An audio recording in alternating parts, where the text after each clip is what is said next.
Welcome to Jewish Cinémathèque, where we meet some of the important faces involved with films that tackle aspects of the Jewish experience. Today I am joined by writer-producer Sandra Schulberg, who is one of the producers of Nuremberg des Images pour l'Histoire, which is being released here as Filmmakers for the Prosecution. It's a film how motion picture footage was used to convict Nazi war criminals. Sandra's father, Stuart, and uncle, Bud Schulberg, were asked by U.S. Supreme Court Associate Justice Robert Jackson and chief American prosecutor at the November 1945 Nuremberg trial of major war criminals to provide visual evidence to assist their prosecution.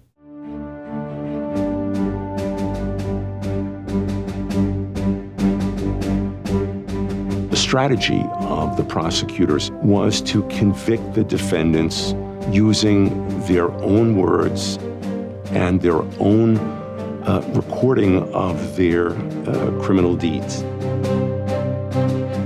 The written word was absolutely inadequate to describing what had happened.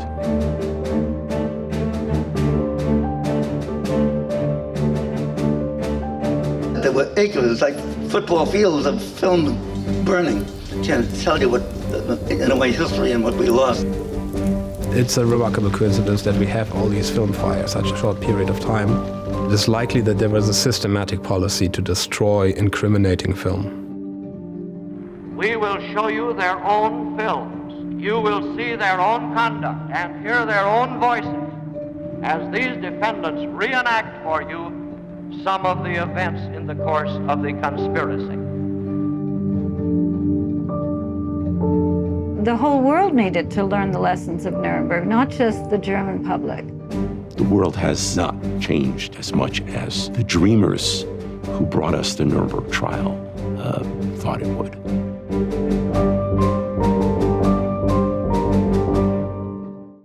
At the trial, 24 individuals were indicted, and the International Tribunal found all but 3 of the defendants guilty. 12 sentenced to death, the rest given extensive prison sentences. The notion that film could be used in criminal prosecution was quite novel, and putting together the necessary footage was no easy task, especially with but a few months to do so. Bud and Stuart took on the difficult task, and Sandra, who is herself an acclaimed writer and advocate for independent cinema, dedicated years of research to tell this story, creating a monograph from which the film is adapted. Sandra, welcome to Jewish Cinémathèque. It's terrific to have you here. Thank you so much. Wow, you have worked so hard to put this together. You were doing so many different things in your life in terms of being a writer, producer, involved in so many aspects of film, distribution. And all of a sudden, you decided to tackle this project. Why? Well, this film, first of all, my father's original film about the trial, which was called Nuremberg, Its Lesson for Today, really landed on me. I mean, I had already had quite a long career as a producer of American indie movies. I was not a historian. Of course I knew about the Holocaust, but I wasn't an expert in the cinematography of the Holocaust. But when my mother died, we discovered not only boxes and boxes of documents that my father had kept during the whole process of looking for the footage that was presented in the Nuremberg courtroom, then making the official documentary about the trial, 300 of pages of typed letters that he sent to my mother because they were newly married and very much in love when he was... he was in the service. He was in the Marine Corps. But he had been attached, along with my Uncle Bud. This is what is so kind of remarkable. They had both been attached to John Ford's field photographic branch of the OSS. The OSS being The Office of Strategic Services. which eventually we know today as the CIA. The Office of Strategic Services during the war primarily was involved with spying of in various forms, and also with making training films for our spies. And that was the work that Budd and Stewart did. So when the plans for the trial were being put into place, and by the way, they were under the command of John Ford. Not everybody knows who John Ford is. John Ford, the great American director, mostly known for his work with Westerns. The Irish-American director. He had really watched both Budd and Stewart grow up. In fact, Let me stop you here. Grow up where? Grew up in Hollywood. So my grandfather, B.P. Schulberg, was head of Paramount in the 20s and early 30s. Along with Adolf Zucker. Zucker owned Paramount, but he was based in New York City. BP was sent west to run the studio in Los Angeles, and so my father and uncle, grew up within that sort of Hollywood system. They knew John Ford knew them. I mean, I found a picture in one of the albums of John Ford in his naval uniform at this tiny wedding reception for my mother and father.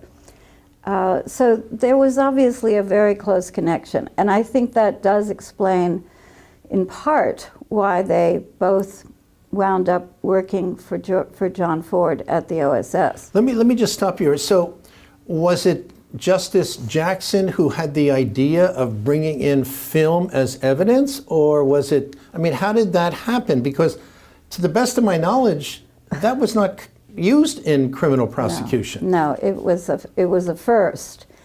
And actually, in the interviews that the U.S.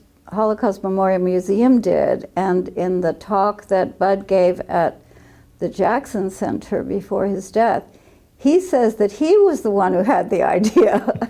Now, that may be an exaggeration, but maybe not. In any case, there was a meeting held at OSS with Bill Donovan, who was the head of OSS, and with John Ford, who was head of the film division of OSS, and Budd.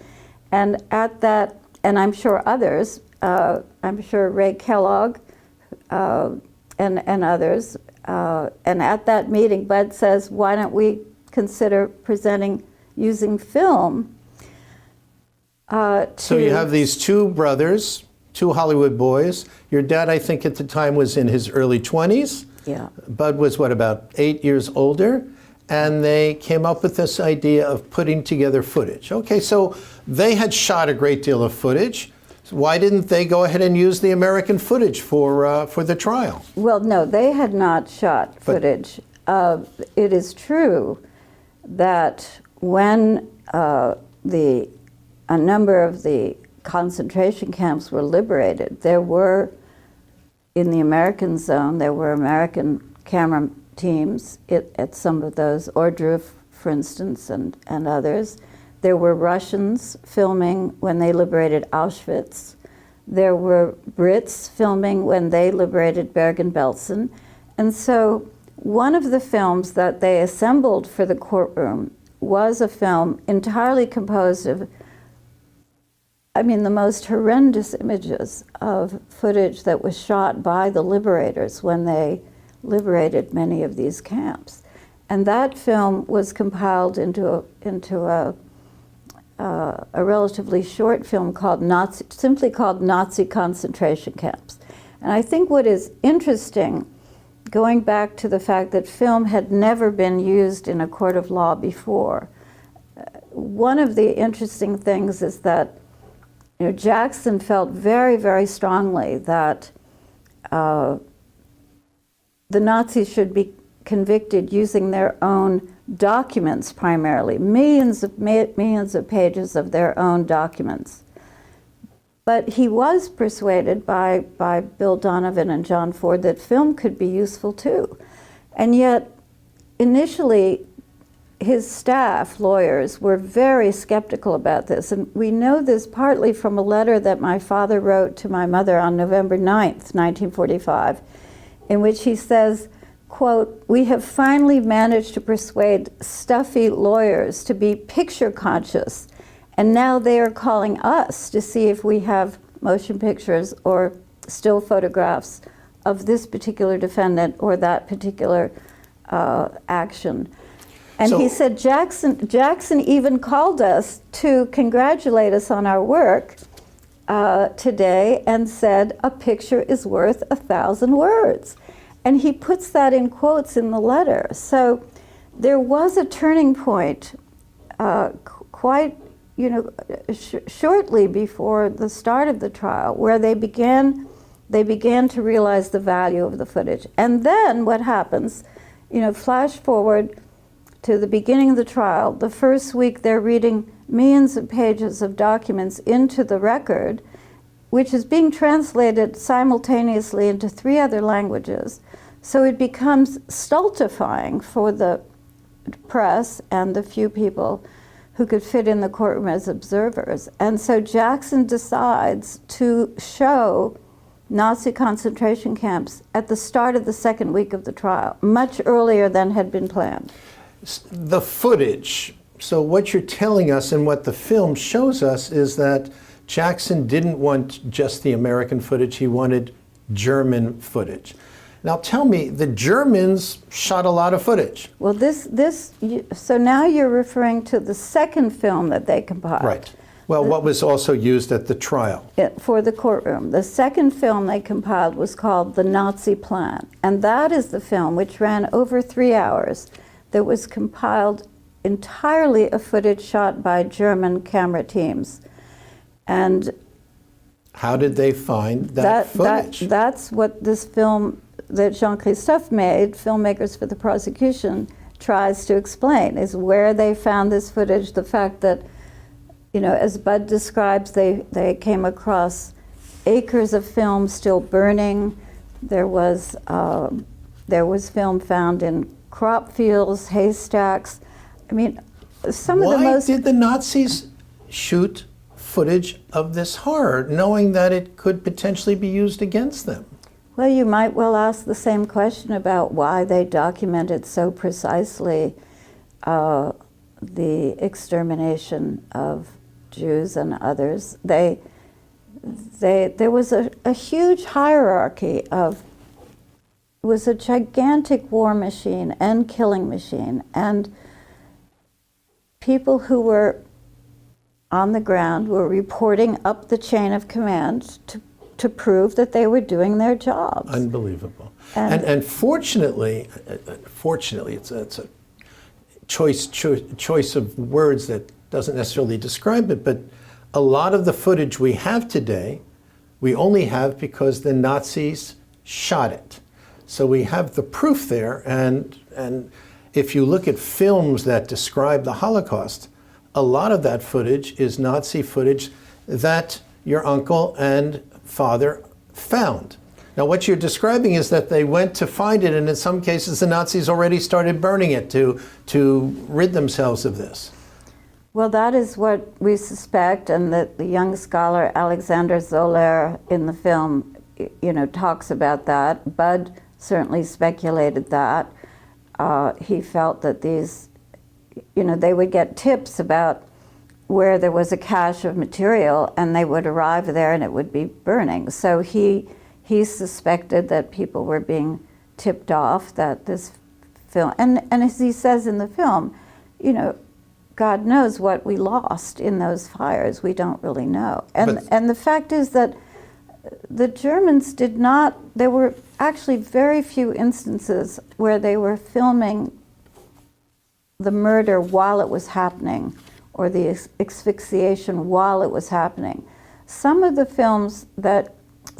images that people remember are actually shots that were captured by British and Russian and American camera teams when they went into the camps, because there were people about to be gassed or recently gassed. And so much of the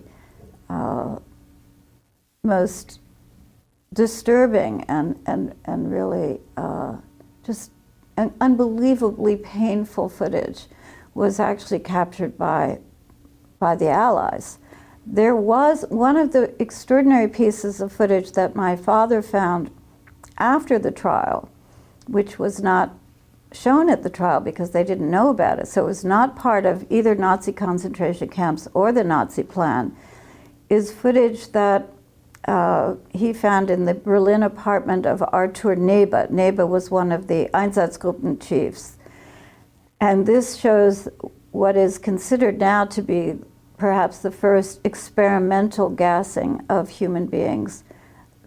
You see this both in Nuremberg, It's a Lesson for Today, and in Filmmakers for the Prosecution. These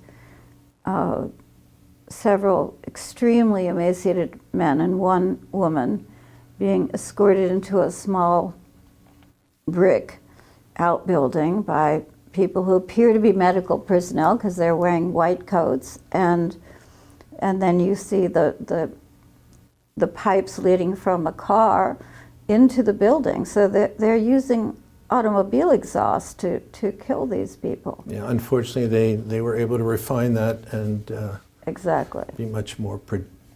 Exactly. So they went ahead, the two boys, the two men, and shot all of this footage, which was then included in the trial and used to actually find guilty many of the war criminals. Well, again, I want to correct you. They didn't shoot it. They assembled it. No, they assembled it, but they also found it. I understand it. You showed in the film, even when the Nazis kept some of the footage in salt mines. Yes. Which is incredible. And the director of this film, Filmmakers for the Prosecution, whose name is Jean-Christophe Klotz, actually went to these salt mines, as I understand it, to find more footage and to find more of the story. One of the notorious filmmakers, Nazi filmmakers, was Leni Riefenstahl. And there's a story that your uncle actually drove up in his Jeep, open air Jeep, and knocked on her door in uniform and said, Ms. Riefenstahl, who of course is known for having shot much of the Nazi propaganda footage, please come with me and help us find some of this footage. Yes, Bud claims that she was terrified because she thought she was being arrested as a war criminal. He was insisting that she accompany him as what we call a material witness or informant, but he says he drove her to Nuremberg. He found her in her country house, her Bavarian country house, and he did manage to get her and bring her to Nuremberg. And as he says in his various interviews, and as he told me, she was very helpful to them. She sat in the editing room with them and identified the names of many, many people who, some of whom wound up in the dock and some of whom didn't. But there were plenty of people claiming that they had not been Nazis, and yet there they were front and center, wearing Nazi insignia, listening to Hitler and obviously acting in a leadership capacity. So she knew them extremely well. So this footage that was assembled is used in the trial.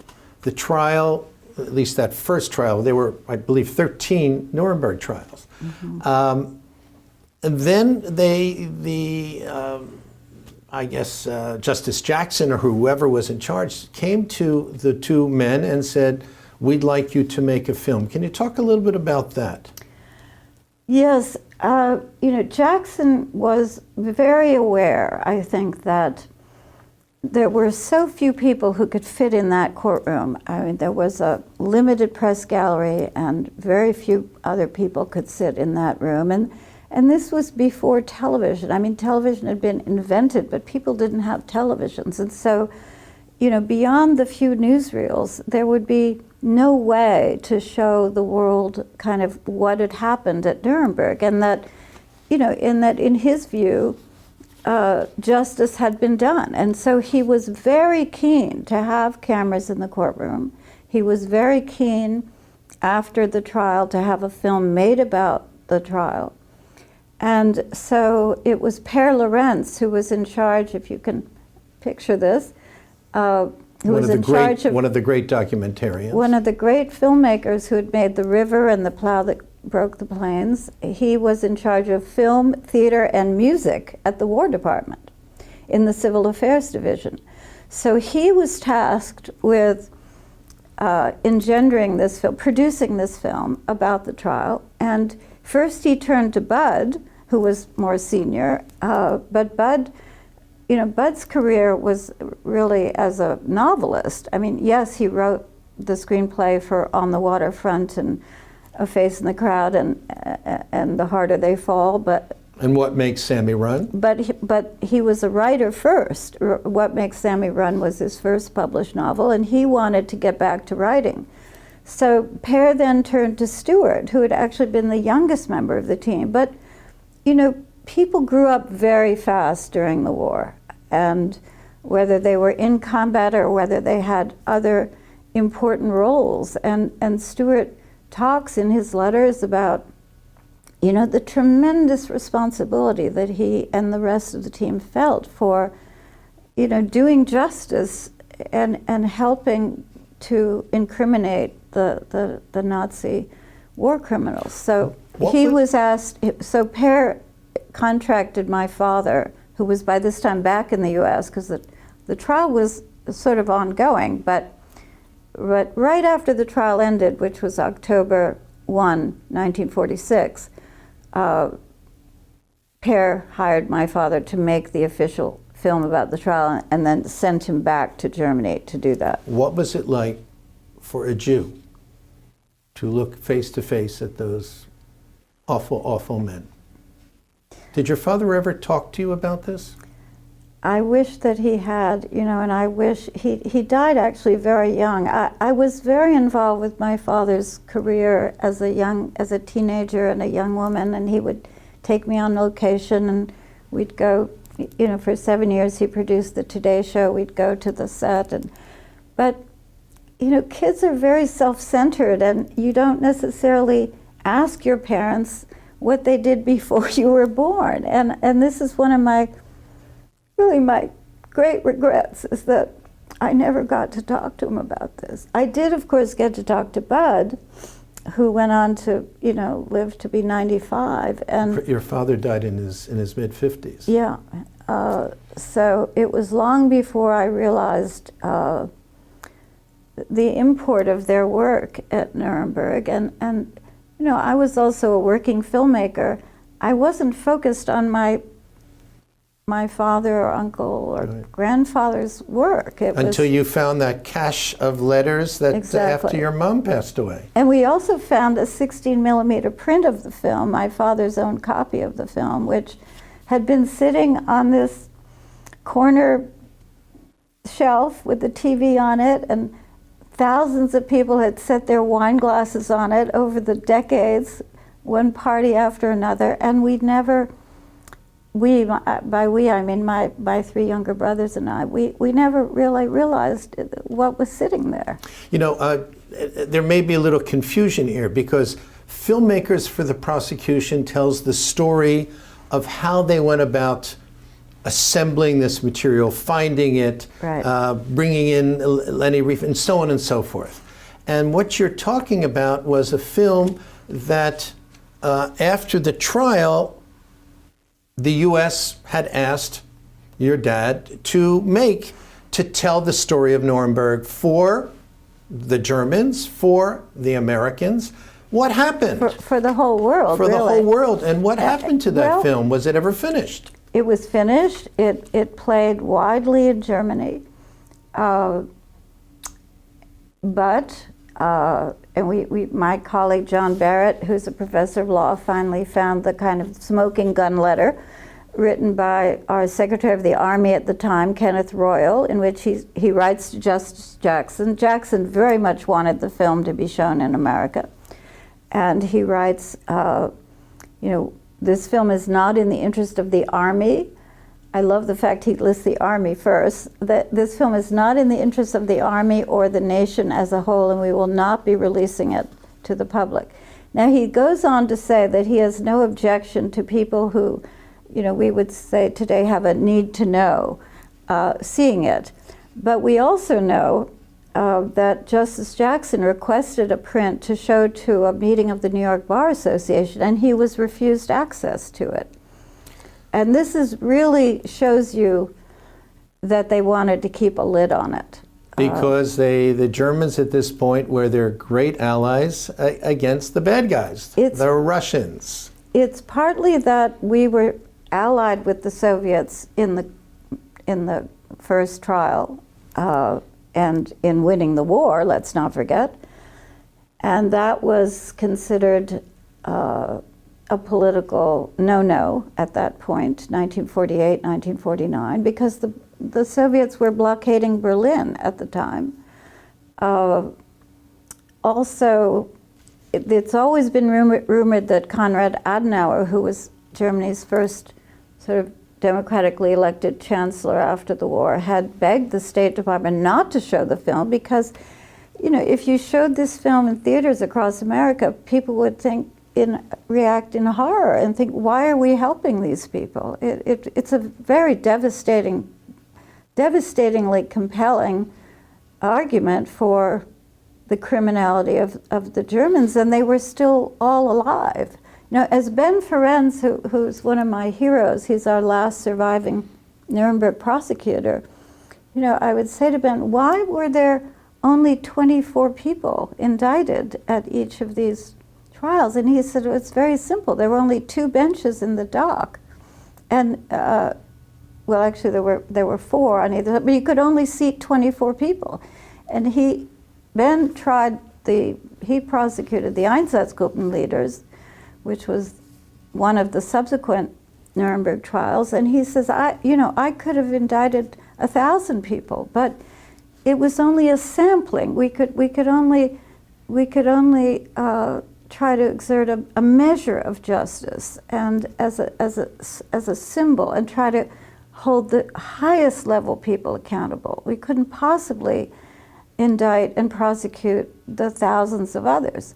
So you can understand why the State Department, that was launching the Marshall Plan at this time, including investing heavily in the rebuilding of Germany as an engine of European economic recovery writ large, why the State Department would be reluctant. And then we also found a fascinating letter, because obviously there were people pushing Père Lorenz and Justice Jackson to have the film widely shown. So we found a letter from the head of publicity at Universal Pictures in which he says, the images in this film are so gruesome that I was literally made sick to my stomach.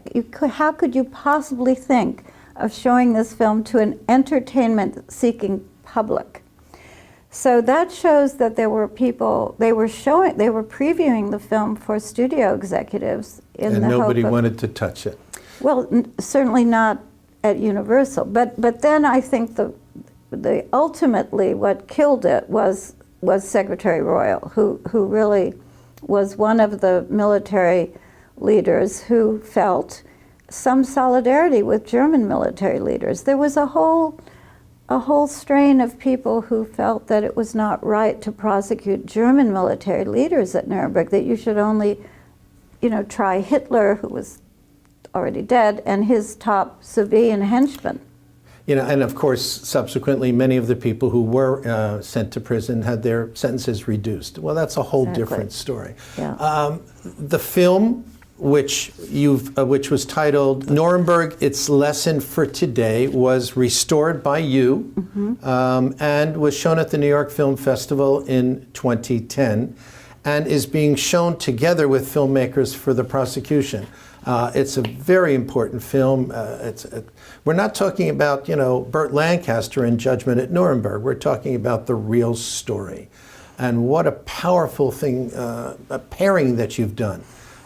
So Sandra, thank you so much. What a story.